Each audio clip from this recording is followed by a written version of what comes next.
ये देखते हैं शंकु का जो छिन्नक है वो क्या होता है। हम लोग एक्चुअली शंकु को तो बहुत देखे हैं। शंकु जो होता है ना, आप लोग तो जानते ही हैं कि जोकर का जो टोपी होता है क्या होता है, एक शंकु आकार होता है ना। तो एक्चुअली शंकु का छिन्नक के बारे में से पढ़ेंगे। तो शंकु का छिन्नक कोई अलग चीज़ नहीं है बल्कि शंकु से ही बना है। ठीक है, बोलेगा सर कैसे बना है, तो ध्यान से देखिए। शंकु को ना एक बराबरी, मान लीजिए इधर का एक नाप लिया गया, इधर का एक नाप लिया गया। ठीक है, बराबरी, मान लीजिए इधर का 2 सेंटीमीटर और इधर से 2 सेंटीमीटर, इसको बराबरी नाप पे क्या कर दिया गया, काटा गया। तो जैसे ही काटा ना इसको, तो एक नया चीज़ बन गया। ऊपर का वाला भाग जो है ना इस तरह से बन गया, कुछ इस ऊपर वाला हिस्सा जो है ना इस प्रकार से बन गया, और नीचे वाला जो हिस्सा है कुछ इस प्रकार से बन गया। ठीक है, कुछ इस प्रकार से जैसे ये बना, तो ध्यान से देखिए, ऊपर वाला तो शंकु ही है लेकिन नीचे वाला कोई अलग चीज़ बन गया। बनाना देखिए, इसकी साइज और इसकी साइज की अगर तुलना करें तो ये बड़ा है, ये छोटा है, लेकिन है शंकु ही, लेकिन नीचे वाला कुछ अलग बन गया। नीचे वाले को अगर बड़ा करके थोड़ा सा दिखाए ना आपको, तो कुछ इस प्रकार से होगा कि नहीं होगा। ध्यान से देखिए, ये जो है ना इसको क्या बोला गया, इस तरह से बना ना। तो इसी का नाम दिया गया छिन्नक। इसी को क्या कहा गया, छिन्नक, जिसकी इधर की लंबाई और इधर की लंबाई क्या होता है, बराबर होता है। समझ में आ गया, कोई दिक्कत नहीं ना। तो इसी को हम लोग क्या कहते हैं, छिन्नक। ठीक है, शंकु का काटा हुआ टुकड़ा, शंकु का काटा हुआ टुकड़ा।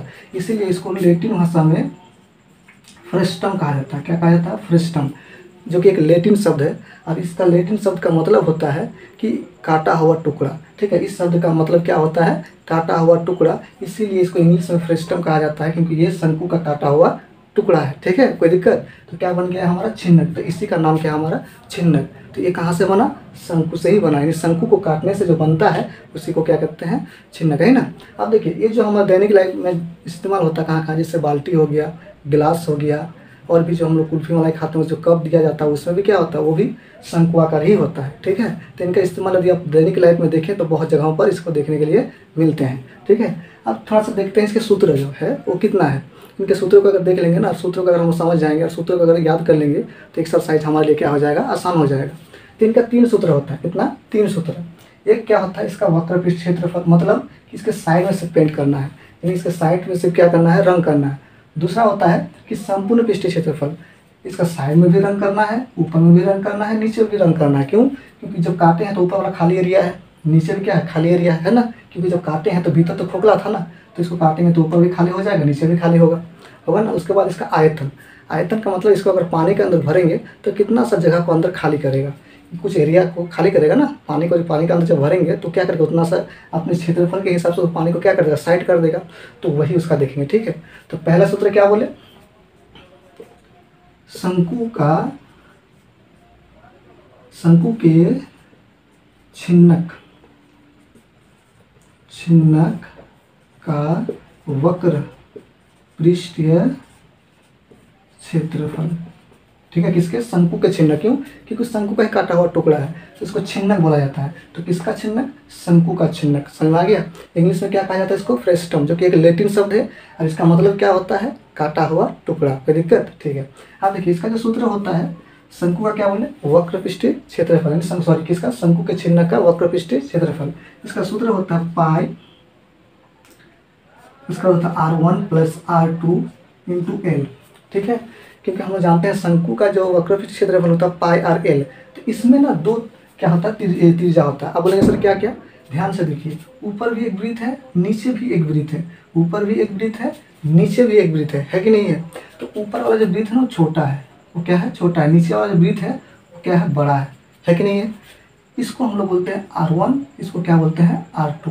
नीचे बड़ा वाला को R1, ऊपर वाला को R2। ये जो हमारा तिर्यक लंबाई है इसको L बोला जाता है। क्या बोला जाता है, L, याद रखिएगा। तिर्यक लंबाई मतलब L, कोई दिक्कत नहीं ना। तो क्या बोले, जो बड़ा वाला वृत्त होगा वो R1 मानेंगे उसकी त्रिज्या को, और जो छोटा वाला वृत्त होगा उसकी त्रिज्या को R2 मानेंगे। ठीक है, अब बोलेगा सर L कहीं कहीं पर हम लोग को दिया हुआ नहीं रहता है, तो फिर उसको कैसे निकालेंगे। तो L बराबर लिखेंगे, जहाँ L बराबर होता है √H² + R1 - R2 का होल स्क्वायर।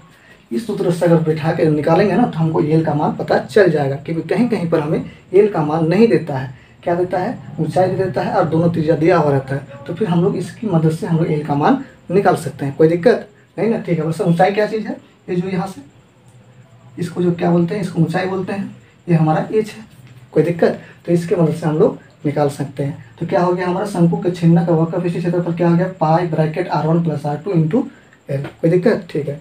इसके बाद दूसरा है शंकु के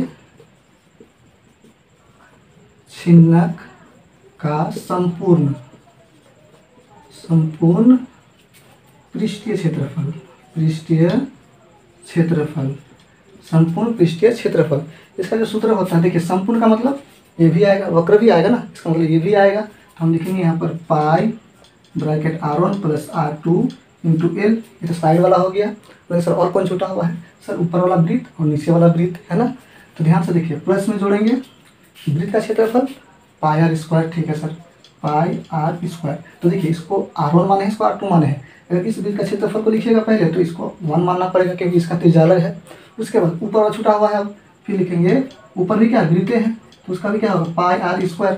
अब उसका त्रिज्या क्या सर 2, तो इसको 2 मान लेंगे। यानी पूरा सूत्र हमारे क्या बन गया, शंकु के छिन्नक का संपूर्ण पृष्ठीय क्षेत्रफल, मतलब पूरा जहाँ जहाँ रन कर सकते हैं पूरा का क्षेत्रफल वो हमें दे देगा। कोई दिक्कत? ठीक है। इसके बाद इसका आयतन क्या लिखेंगे, आयतन, यानी शंकु के छिन्नक का आयतन क्या होगा, इसका सूत्र होता है 1/3 पाई h, 1/3 पाई h R1 का स्क्वायर प्लस R2 का square plus R1 into R2। ये हमारा आयतन हो गया। जब हमें बोलेगा कि शंकु के छिन्नक आयतन निकालिए तो हमें ये वाला सूत्र लगाना होगा।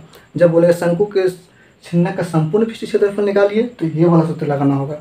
जब बोलेगा शंकु के छिन्नक का वक्र पृष्ठीय क्षेत्रफल निकालिए तो हमें ये वाला सूत्र लगाना होगा। कहीं पर हमें यदि एल निकालना है तो ये वाला सूत्र लगाना होगा। कोई दिक्कत? तो इस तीनों सूत्र यदि आप याद कर लेते हैं तो आपके लिए एक्सरसाइज बहुत ईजी है, बहुत ईजी, जिसको आप सोच ही नहीं सकते। ठीक है। तो आशा करते हैं कि आप इस चीज़ को याद कर लीजिएगा। ठीक है। और हम क्या करते हैं, अगले वीडियो में आपको एक्सरसाइज का पहला सवाल लेके आते हैं। ठीक है। तो चलिए मिलते हैं फिर नेक्स्ट वीडियो।